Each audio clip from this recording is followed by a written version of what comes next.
Hi everyone, let's look at an example of a function that's represented by a formula. Usually this one is the most familiar, but can be kind of tricky, so I want to make sure that we do one. So we are given a function, f of x, and the really important thing is that you get that formula and you really commit to that being the rule that you're following for this entire problem. So we're given a function rule that says whatever you input, so we're inputting x's, your function is going to take that x, multiply it by 3, and then subtract that from 2. So it doesn't matter what we plug in, that's always going to be the step. The input is going to go here, it's going to get multiplied by 3 and subtracted from 2. So first question, what is f of 2? And we again just follow the function rule. The function says take 2 minus 3 times your input. And we simplify a little bit, but that's basically the important part right there. So 2 plus 6 is 8. And these can get trickier and we can get x's involved and so on. But let's just say we're trying to find f of 5t. So this is saying exactly the same thing as the last one, except that we're inputting a 5t instead of a negative 2. So again, the function is going to give us back 2 minus 3 times our input 5t, which is 2 minus 15t. Avoid the temptation to try to set this equal to 0 and solve. There's kind of a function notation misunderstanding when that happens. If we look back at the question, it's asking us to find what you get when you plug 5t into f. So there's nothing there asking us to solve for a t value, just to plug something in and then see what we get. Okay, so B and C are a pair, and this is actually a really important pair for Math 141. Distinguishing between doing something to your input and doing something to your output is really important. So in this first one, we've multiplied our input by 5. In this second one, we're multiplying our output by 5. I'm just spotting that I used X's and T's here, which is fine, you can do that, but I actually meant for these to match up so that when we were looking down here, we would see that our normal input was T and we've multiplied it by 5. So my work wouldn't have changed if there was an X versus a T, but here where I'm talking about what I'm doing to input and output, I feel like it's a little different. So first one, instead of inputting a T, we're inputting a 5T. That's 5 times our output. Second one, we're still inputting the T, but we're going to multiply our output by 5. So that says find f of T, which is 2 minus 3T, and multiply it by 5. So the entire thing. If you are ever in doubt, it's never wrong to throw a set of parentheses around your input when you're plugging in or around your output if you're doing something to your output. And in this case right here, we would actually be in trouble if we didn't, because we do have a distribute. Remember, distribute is only across addition or subtraction.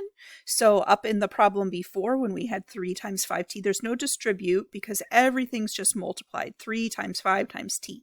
But here, because it's 2 minus 3t, that's when we distribute. So we will get 10 minus 15t. And again, avoid that temptation to try and set this equal to 0 and solve. There's no solve in the directions here. All right, next one, find f of t plus 5. And this is leading us into the difference quotient down below.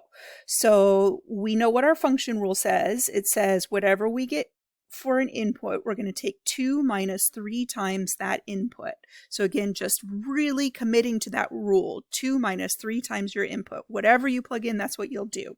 The only time we changed our story is when we got something that was being done to the output instead of the input. So we didn't really change it, but that's why that one felt a little different. All right, and there's a little simplify to do. Again, we can distribute. Be careful, the minus sign should go with the 3, so it's going to become a negative 3t minus 15. Number one mistake on something like that is not distributing the negatives, so try to be really careful. And I can combine, and I get negative 3t minus 13. And this is equal to f of t plus 5. So just hitting again that you don't want to try and set this equal to 0 and solve. This is just equal to whatever you were asked to find in the first place. All right, these get a little bit messier. This one is the messiest of all. I can't remember if I've talked about this or not, but this right here is called the difference quotient.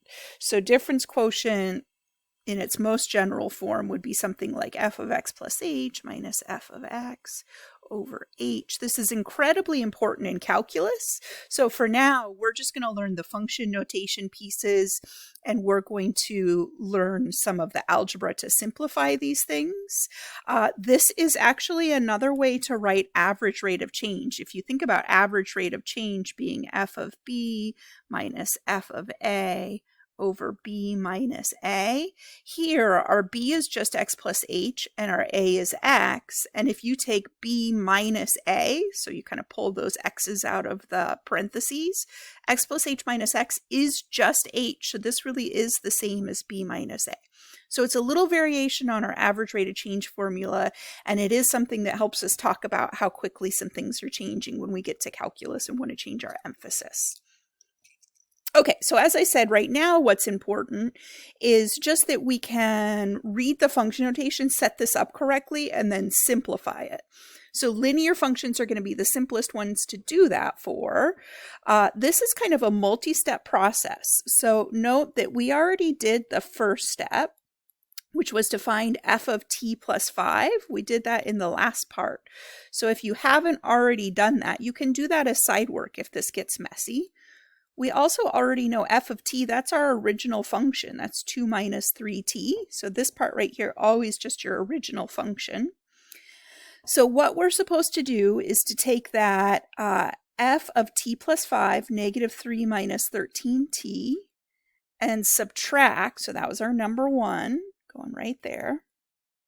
Subtract this number 2 piece, which is 2 minus 3t. And then lastly, we're supposed to divide that by 5. So remember when I said, if in doubt, it's never wrong to throw parentheses around your entire output. This is one of those places where that's important again. That first set of brackets that I used around the negative 3 minus 13t, that one actually doesn't have any multiplication or anything attached to it. We can just drop those off. So if you don't need them, you can get rid of them. The second one is very important because once again, there's a minus sign to distribute. And if we don't distribute it to the 3t, making that a plus 3t, we'll have failed to subtract the entire f of t. And that will make your simplification often not work out for these difference quotients. Okay, so to finish simplifying, I have some like terms I can combine, negative 5 minus 10t. And I can even do a little bit better, and this is generally your goal with the difference quotient, is to get to the point where you can cancel. So I'm going to factor a 5 out of it. If you'd like to factor the negative sign as well, you can. But the really important thing here is just to get rid of that 5. Negative 1 minus 2t. And there is my simplified difference quotient for this function. Okay, just a couple more problems. I want to look a little bit at solve. So we have a solve, f of t equals negative 1. And let's see, I'm going to pick a really bold color. Remember, we were given the function rule, f of t equals 2 minus 3t. Oh, I wrote that right below where I already had it. That is our rule. When you get to solve, especially my second part f, I don't know why they're both part f's, it's really tempting to look at that and say, well, this is like a new function. What am I supposed to solve? But it's not. F of t always means 2 minus 3t. So when we're setting up this first one, it's saying take 2 minus 3t and set it equal to negative 1. So note the word solve there. This is the first time where we actually need to solve something as opposed to simplify. And that can be confusing for people, just the difference between those words. So solve means you have a complete statement like an equation or an inequality, and you need to find values of your variable that make it true.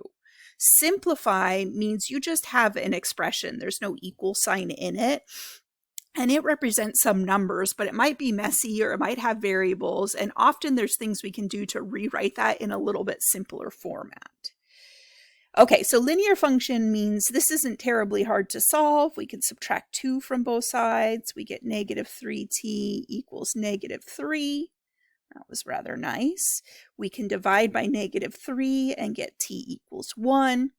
And that is the solution to our equation.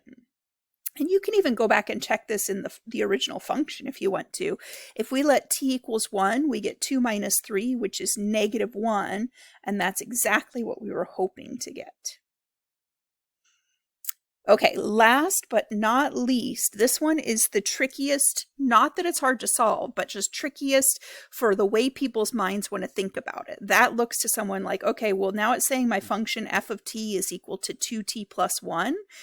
And people think about that like it's an entirely new function. But just like last time, f of t always means 2 minus 3t. So this is just saying take that entire function and set it equal to 2t plus 1. This time I've got t's on opposite sides, so I'm going to move those to the right, whichever side you like, but I'll add 3t.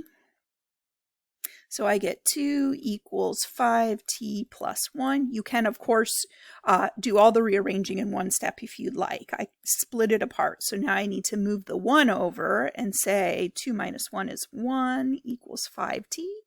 And then last but not least, divide by 5. So I get t equals 1/5. And don't convert that to decimals. This is beautiful. Unless you're working on a word problem or you were given decimals, I don't want to see decimals. You can check this again. This one's a little trickier, but note that you'd have to plug in both sides. So basically back here, you'd have to plug the 1/5 in on the left and on the right. So it's not quite like the last one where you just look at the function notation and plug in. It's a little bit trickier to think about. Okay, so we're going to come back to this over and over every time we hit a new kind of function that we want to focus on, but I just wanted to make sure that we had this notation in the mix right away.